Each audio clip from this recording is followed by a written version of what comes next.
Algérie. La crise se rapproche dangereusement, qu'attend le gouvernement pour agir? Les perspectives économiques et sociales de l'Algérie s'annoncent sombres et seul le Premier ministre Ahmed Ouyaya se refuse à voir le gros nuage qui avance dangereusement, quoiqu'il a quelque peu dilué l'optimisme qu'il affichait, il y a un peu plus d'une année. Il est vrai que les données ont radicalement changé depuis. Le pétrole, après une embellie qui a duré quelques mois, replonge sans perspective cette fois d'une remontée spectaculaire, et quand bien même un tel miracle se produirait, d'autres facteurs font rétrécir d'année en année les volumes d'hydrocarbures exportés. Les réserves de change fondent aussi à vue d'œil et seul le recours à la planche à billets a peut-être permis de faire reculer l'échéance d'une tempête dévastatrice.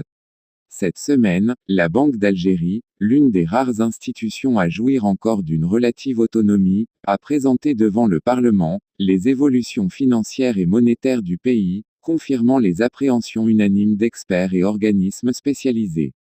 Son mandat n'étant pas de faire des prévisions, encore moins de dicter l'orientation économique du pays, le gouverneur de la Banque d'Algérie s'est donc contenté d'égrener les chiffres des différents indicateurs macroéconomiques du moment. Des chiffres que les experts ont vite interprétés comme autant de signes annonciateurs de lendemains difficiles.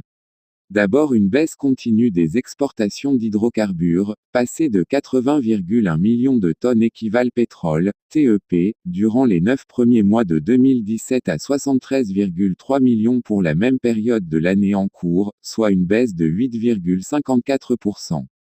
Les prix relativement élevés durant presque toute l'année 2018, en moyenne de 72,2 $ le baril, ont certes permis de compenser le manque à gagner et d'exporter pour un peu plus de 28 milliards de dollars durant la même période, mais les cours ont brutalement chuté ces dernières semaines, perdant près de 40% en à peine un mois.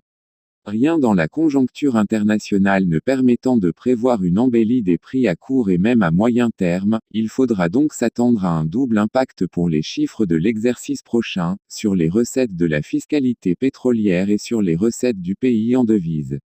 Les déficits devraient être supérieurs à ceux prévus par le projet de loi de finances 2019.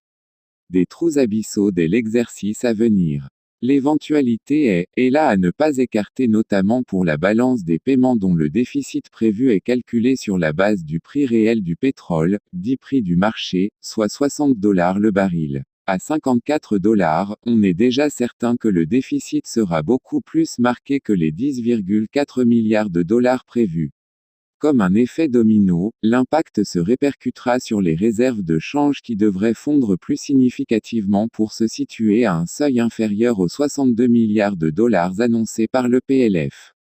Une baisse des prix du pétrole semblable à celle des derniers mois 2017 serait synonyme de trou encore plus béant, donc du rapprochement de l'échéance de la grande crise que les plus optimistes attendent pour l'horizon 2022 à 2023. Inexplicablement, le gouvernement, mis à part le recours à la planche à billets et son risque d'effet boomerang à moyen terme, ne fait rien pour contrer cette une logique mathématique implacable, se résignant à un pilotage automatique qui pourrait mener le pays droit dans le mur. Le véritable problème est sans doute là. Les autorités ne veulent rien anticiper et tous les prétextes semblent bons pour ajourner les réformes qui ont fini par prendre des allures d'arlésiennes.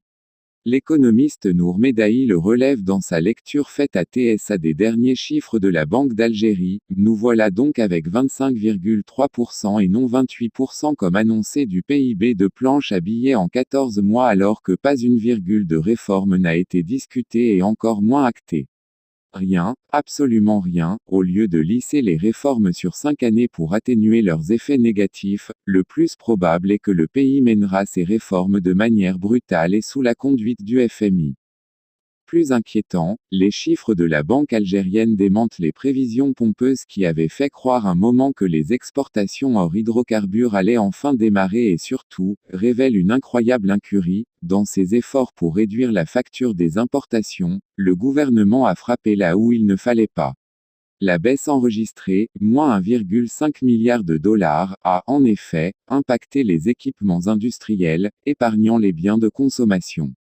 Pour achever l'investissement productif, il n'y a pas meilleur procédé.